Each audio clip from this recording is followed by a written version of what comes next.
Headlines brought to you by Chitale बंधू.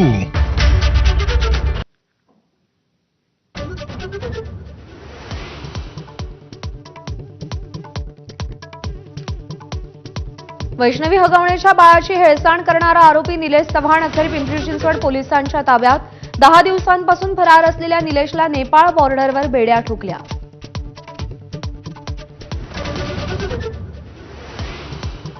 हगवणे बंधूंना दिलेलं बंदुकीचं licence Jalinder सुपेकरांना भोवलं. सुपेकरांची पदावनती कारागृह सुधार सेवा पदावरून महासमादेशक होमगार्ड पदी बदली.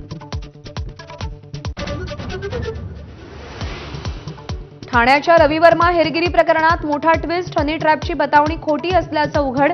रवी वर्मानं पैशांच्या बदल्यात जाणीवपूर्वक माहिती पाकिस्तानला दिल्याचं तपासात समोर.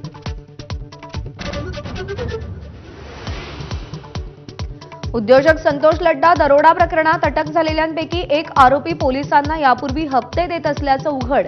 2023 मध्ये अंबादास दानवेंनी जाहीर केलेल्या यादीमध्ये आरोपी योगेश हसबेचं नाव होतं. नाशिकच्या मालेगावमधील भुईकोट किल्ल्यावरील झोपडपट्टी हटवण्यास 17 जूनपर्यंत स्थगिती.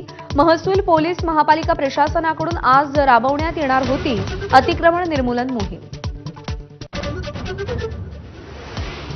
पुण्यश्लोक अहिल्यादेवी होळकर यांचा आज त्रिशताब्दी जन्मोत्सव सोहळा. मुख्यमंत्री उपमुख्यमंत्री अहिल्यानगर जिल्ह्यातल्या चौंडीत स्मारकाचं दर्शन घेणार. महादेव जानकर यांच्या राष्ट्रीय समाज पक्षाकडून राजधानी दिल्लीमध्ये अहिल्यादेवी होळकर त्रिशताब्दी सोहळा. राहुल गांधी, शरद पवार, अखिलेश यादव यांना निमंत्रण. पवार उपस्थित राहणार नसल्याची माहिती. पाकिस्तानच्या सीमेलगत असलेल्या राज्यांमध्ये आज ऑपरेशन शील्ड राबवणार. जम्मू काश्मीर, पंजाब, राजस्थान आणि गुजरातमध्ये मॉकड्रिल. सायरन वाजवून ब्लॅकआउट देखील करणार. 2024च्या पश्चिम बंगाल निवडणुकांसाठी भाजपची तयारी सुरू. अमित शहा आजपासून 2 दिवस पश्चिम बंगालमध्ये.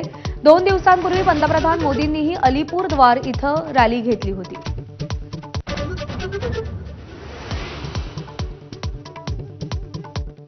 देशात कोरोनाच्या संख्येत सातत्यानं वाढ. देशात सक्रिय रुग्णांची संख्या 1300च्या वर, तर आतापर्यंत 12 जणांचा मृत्यू झाल्याची आकडेवारी समोर.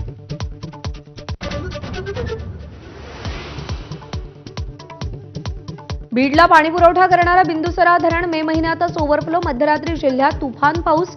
धरणांच्या दोन्ही सांडव्यावरून पाण्याचा विसर्ग सुरू.